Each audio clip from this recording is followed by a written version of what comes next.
ప్రపంచ సినీ రంగంలో భారతీయ సినిమాల ప్రభావం రోజురోజుకు పెరుగుతున్న ఆస్కార్ వేదికపై విజయం మాత్రం ఇంకా సవాలుగానే మారింది. ఈసారి అకాడమీ అవార్డ్స్ కోసం భారత్ నుంచి ఏకంగా 24 సినిమాలు పోటీ పడ్డాయి. పుష్ప 2, కాంతార చాప్టర్ 1, మహా అవతార్ నరసింహ వంటి భారీ చిత్రాలతో పాటు పలు చిన్న సినిమాలు కూడా తమ అదృష్టాన్ని పరీక్షించుకున్నాయి. అయితే చివరికి ఏ ఒక్క చిత్రానికి అవార్డు దక్కకపోవడం నిరాశ కలిగించింది.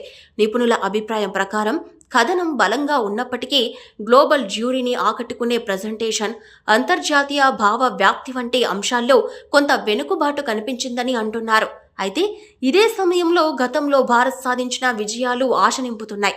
గాంధీ సినిమాతో భాను అథయ్య ఆస్కార్ అందుకోవడం, స్లమ్ డాగ్ మిలీనియర్తో ఏఆర్ రెహమాన్ ఆస్కార్ గెలుపొందడం, అలాగే నాటు ప్రపంచాన్ని ఊపేయడం వంటివి భారతీయ ప్రతిభకు నిదర్శనం. ఓటమి తాత్కాలికం, ప్రయత్నం శాశ్వతమన్నట్లు రాబోయే రోజుల్లో భారతీయ సినిమా ఆస్కార్ను మళ్లీ గెలుచుకుంటుందనే నమ్మకం అభిమానుల్లో బలంగా ఉంది.